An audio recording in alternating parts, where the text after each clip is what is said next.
If you are struggling to grow on Substack right now, then there's a good chance that you're playing the wrong game. Because the way most people think Substack works isn't how it works anymore. When I created my Substack account and started posting in January 2023, and please don't laugh at that article, I was full of hope. I thought I had unlocked a new way to get my content seen by more people. You write articles, people discover them, and you build your newsletter. I published 6 articles, saw no traction, and quit.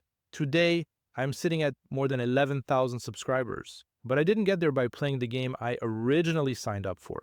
Because 3 things have changed: how people discover you, what growth now requires, and where the money actually comes from. So if you're just getting started on Substack or you're tired of seeing no growth, here's what you need to know. First, it's not a newsletter platform. When I came back to Substack in July 2024, I thought it was still a newsletter platform. Boy, was I wrong. After Substack introduced Notes in April 2023, the platform changed its distribution model. Substack explicitly designed Notes to drive discovery across the platform. So yes, Substack has an email sending feature.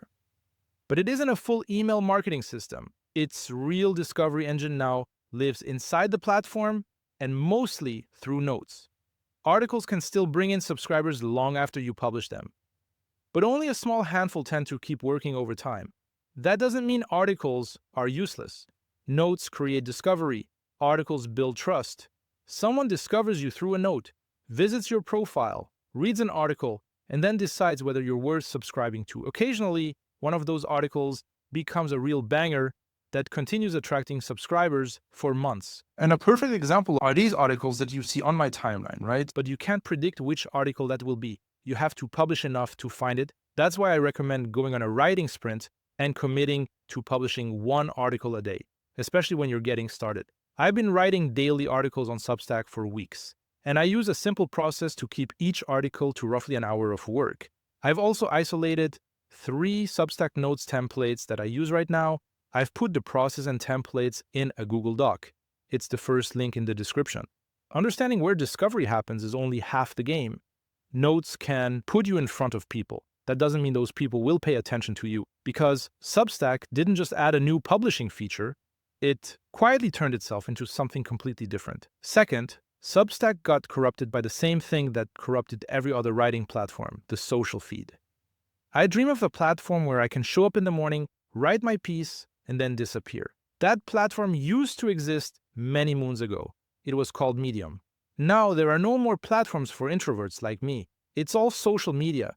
Even Substack couldn't resist the siren song of the doom-scrolling newsfeed. And you know what this means? Social means interaction. If you want people to notice your work, you need to crawl out of your introvert's cave, like other people's content. Show up in the comments, talk to people in the DMs, build a network, collaborate, guest post. You can't simply publish your masterpiece, close your laptop, and wait for the subscribers to arrive. You need to interact or stay invisible. Now, say you do all of that. You publish consistently, you use notes, you interact, you give yourself a much better chance of growing. You can still spend years building the wrong business.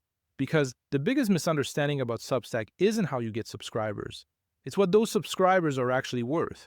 Paid subscriptions are the lie everyone keeps swallowing because Substack itself is selling it to you. Connect Stripe, charge $8 a month, then watch the recurring revenue roll in. Except that this plan doesn't work nearly as well in the real world.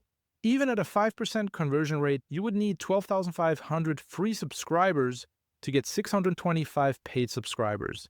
At $8 a month, that gives you $5,000 in gross monthly revenue before Substack's fee, payment fees, and churn. If you only have 200 free subscribers, that same 5% conversion gives you 10 paid subscribers, or $80 gross per month, while you're still writing weekly articles, hosting Q&A calls, and answering DMs. I know why people fall for it though. Someone posts a screenshot of their first paid subscriber, and it feels like proof that the system works. But the real problem isn't the price, it's the entire premise. You're managing churn every single month. People join, people cancel, and you're back to replacing them forever. And the entire time, you're stuck overthinking every article. Should this be free or paywalled? That question alone slows you down. A paywall also limits how much of the full article can travel. Substack lets you send a free preview, but free readers still hit the paywall before the rest of the post. Free articles can spread in full. Here's what nobody selling you the paid newsletter dream wants you to hear. Substack isn't the business, it's the audience building tool. The real money comes from what you sell on the back end, a course, coaching, a service, or whatever you built your expertise around. With 1,000 subscribers, you don't need hundreds of them paying you every month. 10 people buying a $500 product produces $5,000 in revenue. So keep the writing free, use it to reach a broader audience, build trust, then sell the transformation behind it. And if you want to know how to package your expertise and turn it into a 500+ product, check out the video that's popping up right now.